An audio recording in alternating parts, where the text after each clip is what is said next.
Right, on to the next chapter. I think this is chapter 2. How God proved to me that He is real. You will meet people in your life that will help you as a person, that will inspire you, that will teach you. My first, well, it wasn't, I had many friends, but I will tell you how it happened, how I met this, how I first walked inside this man's house in Carrickmont. I don't feel the need to hold back anymore. I was with a lad called John, and we were doing what in Ireland is called hunting the ran. Hunting the ran is, I think it's the day after Christmas or something around there. No, I think it is. It's where people go around, dress up, and sing indoors and get a few quid. And back at that time, it was good to get a couple of shillings or you know, of sweets or whatever. We used to walk around the local area and sing. So we knocked on Mike Leonard's door. He came out, we started singing, and he had a dog called Rover, a Labrador, quite like my Labrador, Lucky. And the dog started going mad. He said, "Come in, come in, come in." So we went inside. Mike was an old man in his 80s. And this is well over 30 years ago. Oh, it'd be close to 35, about 35 years ago. And at the time, was one of, Mike was born in 1912. So he was one of the older generation that grew up, that was a man during the wars and the world wars and things like that. He would have been around at that time. Um, he would have he would have been part of that group of people at that time. Mike, I sat down in the chair, and so did John.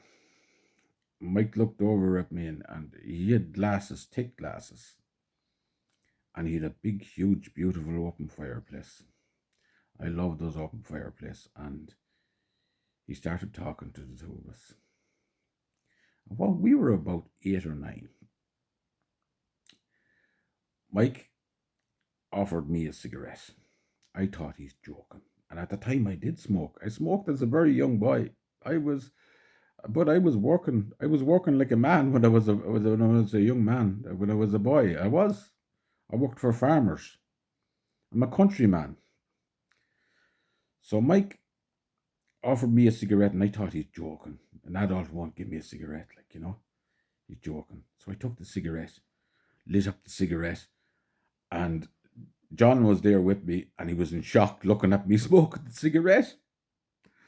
So that struck up an unusual friendship for me. Poor old Mike. Oh, I love him. I love him. He's still with me. And I started going into Mike after that. I started going into Mike, and I started getting closer to him, and I asked him questions about everything that adults wouldn't tell me. Even though I was a boy, Mike treated me like a man. He didn't treat me different than adults. He talked about things that happened in his past, and I would listen. I would listen to all his stories. He was a great storyteller, and he had a short temper. He had a short temper, and I rose him a few times by things that I did. Told me one day I should get it. I used to love poking the fire. He used to say you should get a job poking fires.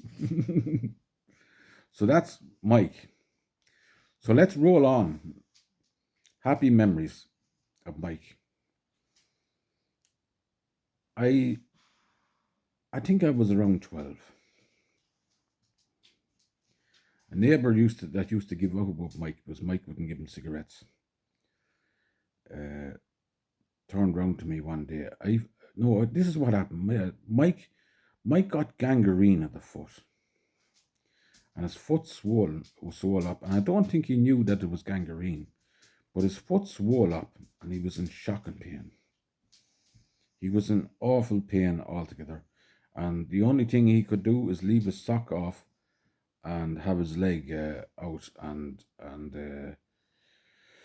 it was swollen up. It was swollen up. And at this time, there was no talk of prayer or anything like that at all. Although I probably did talk to him about God at certain stages. We just and talked like a father and a son. And one day, a neighbour, same person that used to give out about Mike the odd time, oh, Rory, poor old Mike is dead. That, as a boy, broke my heart in pieces. I just put on a brave face, ran back into the house, and bawled my eyes out crying. My best friend in the world was gone, and that was Mike. I used to go down to the shop for Mike, and used to get loads of sweets for going down there and everything. And one man tried to turn Mike against me from something bad I did. I won't go into it. He did. He tried to turn Mike against me, but Mike, anytime Mike ever fell out with me or got angry with me, I'd leave him for a few days and I'd go back and he'd be delighted to see me. I think maybe he was a bit lonesome.